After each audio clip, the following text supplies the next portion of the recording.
Fala pessoal, tudo certinho? Como é que estão?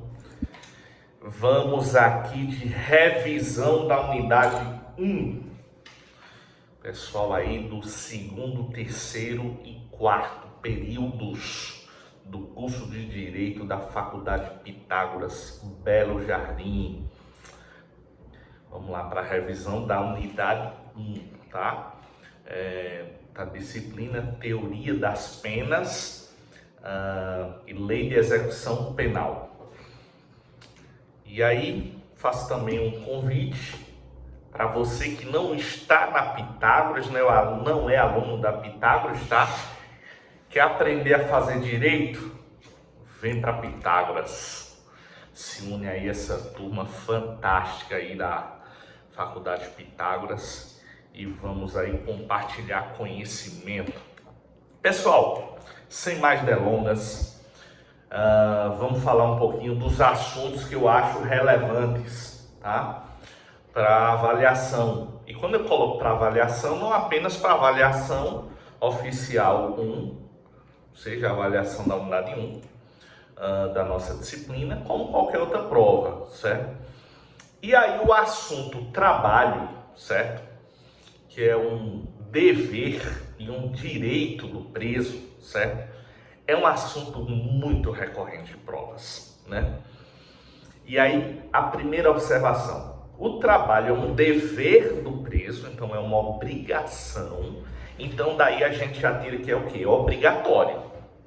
E também é um direito do preso. Até porque o preso, ele vai ter benefícios com o trabalho. O trabalho vai garantir remuneração e remissão da pena. Então, também é um direito. O trabalho tanto é um dever que a recusa ao trabalho configura falta grave. Apesar de que não configura trabalho forçado, tá? O trabalho forçado, inclusive, é vedado pela Constituição Federal, né? E essa obrigatoriedade do trabalho ao apenado, ela não configura trabalho forçado. Até porque a finalidade do trabalho é tanto educativa quanto produtiva, tá?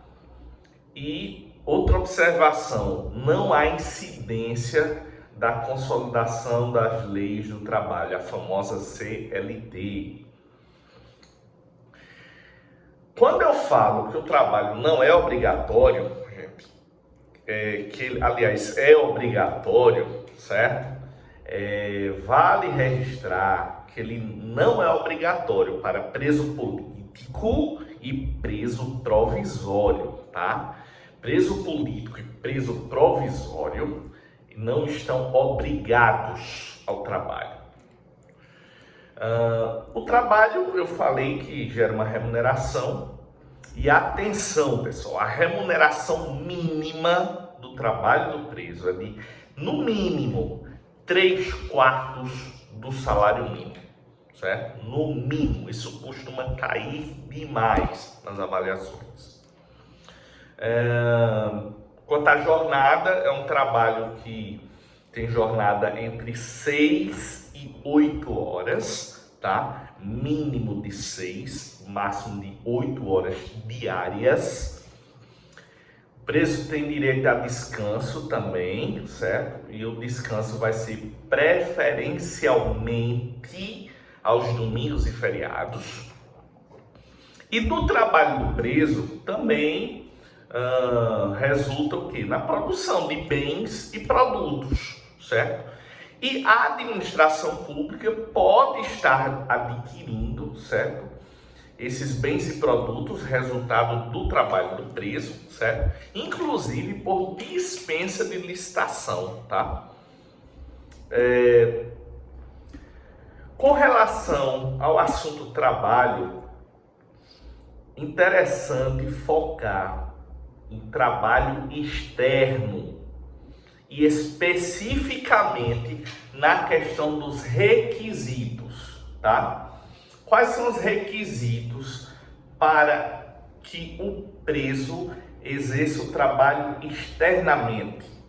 Primeiro, ele tem que ter aptidão para o trabalho, ele tem que demonstrar uma boa disciplina e responsabilidade,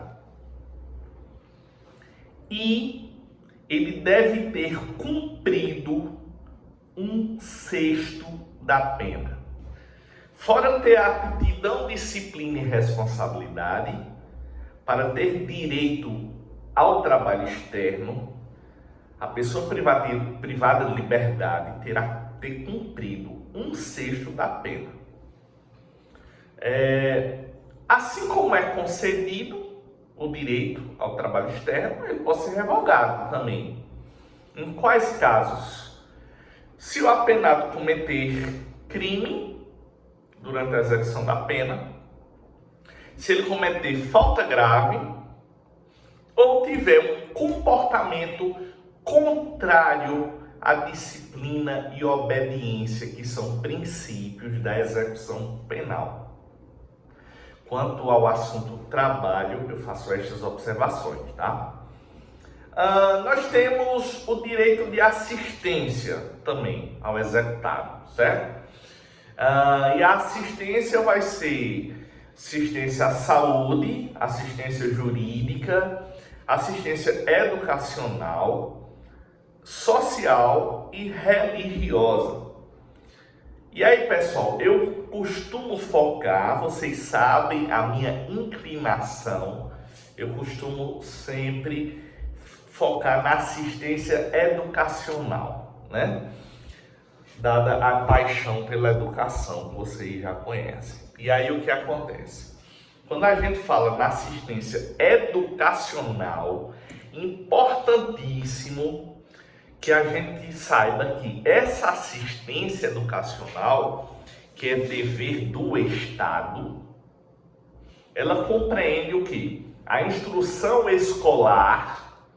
Quando eu falo de escolar, gente, eu estou falando de ensino fundamental e ensino médio, tá? Essa instrução não se restringe ou ao ensino fundamental ou ao ensino médio. A instrução escolar compreende os dois, ensino fundamental e médio, e também a formação profissional. Inclusive, pessoal, vale registrar aqui que a pessoa privada de liberdade que está em regime semiaberto, ela poderá, certo? Ela pode sair temporariamente para frequentar algum curso, certo? É lógico que a autoridade administrativa, no caso o diretor da unidade prisional, irá avaliar, inclusive na questão da conveniência e oportunidade, para conceder que o preso no regime semiaberto possa estar saindo temporariamente para frequência de cursos. A finalidade da assistência educacional é o quê? Dar ao preso a educação básica e profissional, certo? E o Estado faz isso com recursos próprios ou até mesmo em parceria com instituições de ensino, certo? É basicamente isso sobre a assistência educacional. Outro assunto de extrema relevância são as sanções disciplinares, tá? E aí, as sanções disciplinares, a gente tem que saber na ponta da língua, tá? Quais são? São elas: advertência verbal, repreensão, suspensão ou restrição de direitos, isolamento e RDD, regime disciplinar diferenciado, que é uma sanção disciplinar, tá? Você tem que saber isso na ponta da língua, todas as sanções disciplinares, tá? E quando a gente fala de sanção disciplinar, a gente não pode deixar de falar das faltas, né? E as faltas disciplinares, né? Ela vai ser leve, média ou grave. Aí atenção, a falta leve ou média, ela vai ser disciplinada em legislação local. Já a falta grave, ela estará prevista no rol do artigo 50 da LEP. E esse rol é taxativo. Se não estiver ali, não é falta grave, tá? Inclusive a falta grave, em caso de falta grave, se abrirá um procedimento administrativo disciplinar, certo?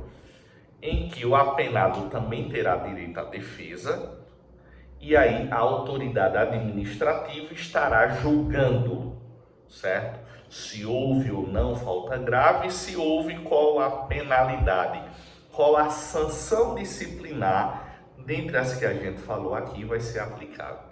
Lógico que não estará afastada a possibilidade de se discutir o controle de legalidade do procedimento administrativo disciplinar no judiciário, tá? Atenção, o rol é taxativo, tá, gente? Com relação ao procedimento administrativo disciplinar, isso inclusive está sumulado. A súmula 533 do STJ fala disso. Houve falta grave, teremos procedimento administrativo disciplinar. Inclusive essa súmula fala que o procedimento administrativo disciplinar ele é imprescindível, certo? Imprescindível. Porém, o Supremo Tribunal Federal veio mitigar essa súmula, porque o Supremo Tribunal Federal decidiu que a audiência de justificação afasta a imprescindibilidade do procedimento administrativo disciplinar. Aí atenção nisso, gente. Essa súmula está válida, está em vigor, certo? Porém, essa decisão do STF veio mitigar a súmula, dizendo que houve audiência de justificação, não se faz necessário fazer ainda o procedimento administrativo disciplinar, tá? Com relação ainda às sanções disciplinares, veja,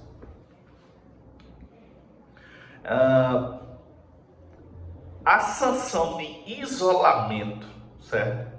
O prazo máximo da sanção é de 30 dias. A sanção de isolamento é uma das sanções mais graves, né? Que a autoridade administrativa, o diretor do estabelecimento prisional, poderá definir, né? Dentre estas sanções previstas, só tem uma que a autoridade administrativa não pode determinar, que é o RDD, porque o RDD só pode ser determinado pelo juízo da execução, tá? E muita atenção na questão de prazo, porque costuma demais cair, certo? Nas avaliações, porque o prazo máximo é de 30 dias. Porém, nós temos medidas preventivas, dentre elas o isolamento preventivo, né? E em caso de isolamento preventivo, aí o prazo do isolamento de forma preventiva vai ser de 10 dias. O prazo máximo de isolamento é de 30, mas de isolamento preventivo são de 10 dias, tá? E aí, o RDD, gente, nós vimos que é uma sanção disciplinar. É a única sanção que o diretor da unidade prisional não poderá aplicar, certo? Ele tem que pedir lá para o juízo da execução penal aplicar, tá? E aí o que acontece? Quem vai para o RDD? Primeiro, o apenado que tenha praticado um crime doloso durante a execução da pena, e quando ocasionar subversão da ordem ou disciplina interna, certo?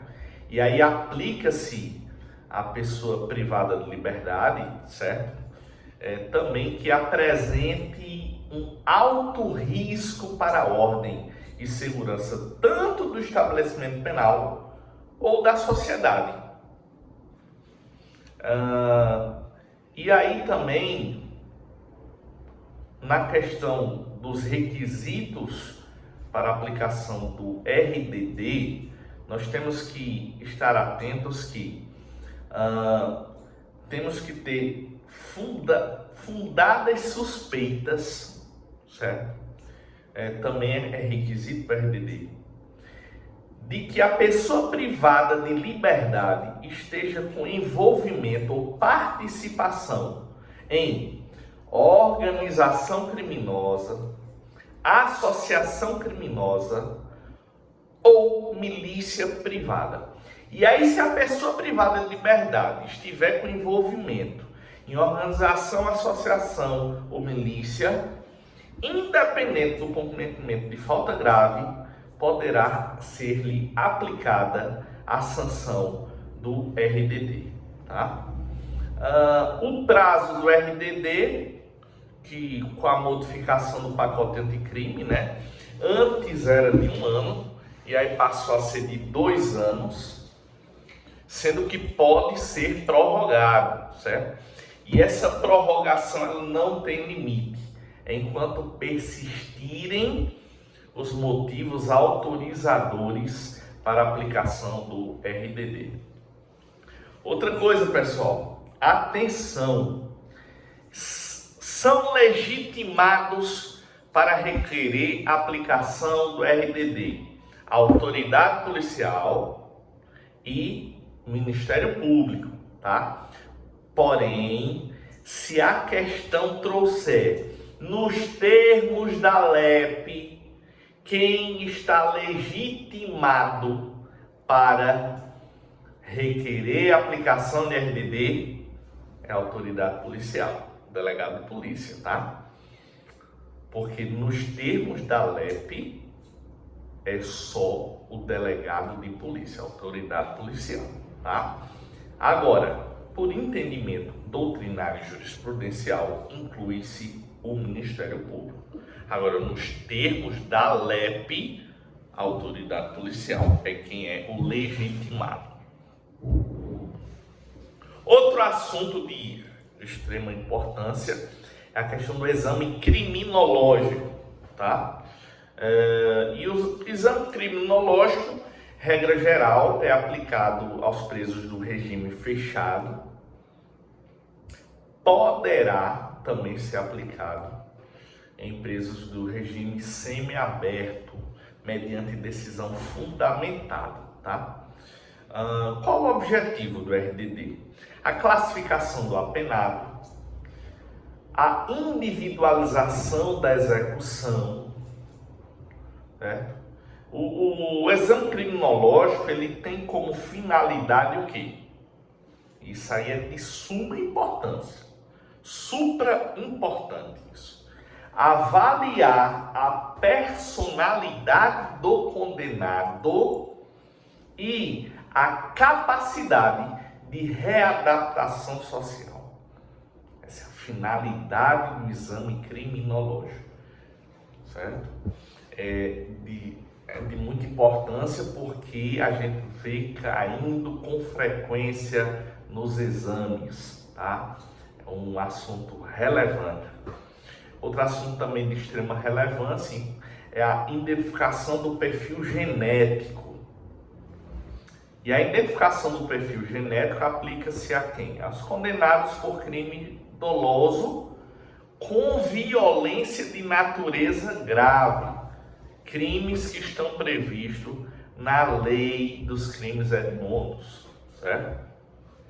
E aí o que acontece com quem vai ser submetido à identificação do perfil genético? vai se ter a extração de DNA e esse DNA ficará em banco de dados, certo? Aí cai demais o prazo. Por quanto tempo ficará lá essa extração de DNA, certo? Essa identificação do perfil genético do condenado? Por quanto tempo ficará em banco de dados? Prazo, 20 anos. Pelo prazo de 20 anos. Ou até o condenado ser absolvido. Se ele chegar a ser absolvido, aí também sairá essa informação do banco de dados, tá? Agora, se a questão trouxer prazo, tempo, é de 20 anos. Pessoal, ainda com relação à falta grave, e devido à importância que esse tema tem, é interessante a gente abordar aqui, certo? Nessa revisão, que a falta grave ela também pode ser desconstituída, tá? Ela pode ser desconstituída. E aí nós teremos esse fenômeno da desconstituição da falta grave, certo? E por crime doloso, certo? Mediante o próprio arquivamento do inquérito policial ou absolvição. Como a gente está falando de uma falta grave por crime doloso, significa que quem supostamente praticou essa falta grave enfrentará um processo criminal com todas as garantias, dentre elas a ampla defesa e o contraditório, tá? E aí, sendo absolvido por 2 motivos, aí haverá o fenômeno da desconstituição da falta grave. Em caso de absolvição, só se for absolvição por inexistência do fato ou negativa de autoria, tá? Só temos esses 2 motivos, certo? Não é a mera absolvição, tá? É a absolvição por inexistência do fato ou negativa de autoria que desconstitui a falta grave, bem? As questões frequentemente abordam muito isso. Por absolvição. Às vezes traz lá, por arquivamento do inquérito e absolvição. Não. Se falar absolvição, tem que trazer por inexistência do fato ou por negativa de autoria. Fica a dica. E por fim, já encerrando a nossa revisão, certo?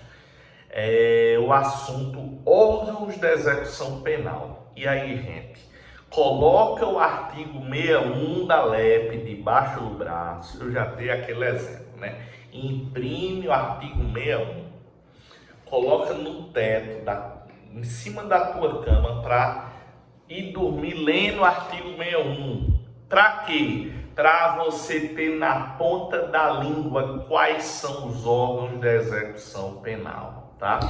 Que é o quê? O Conselho Nacional de Política Criminal e Penitenciária, o Juízo da Execução, o Ministério Público, o Conselho Penitenciário, os departamentos penitenciários, o patronato, o Conselho da Comunidade e a Defensoria Pública. Você tem que ter isso na ponta da língua. Bem, pessoal, eu já estou satisfeito aqui com essa revisão, uma pequena revisão de 20 e poucos minutos, tá?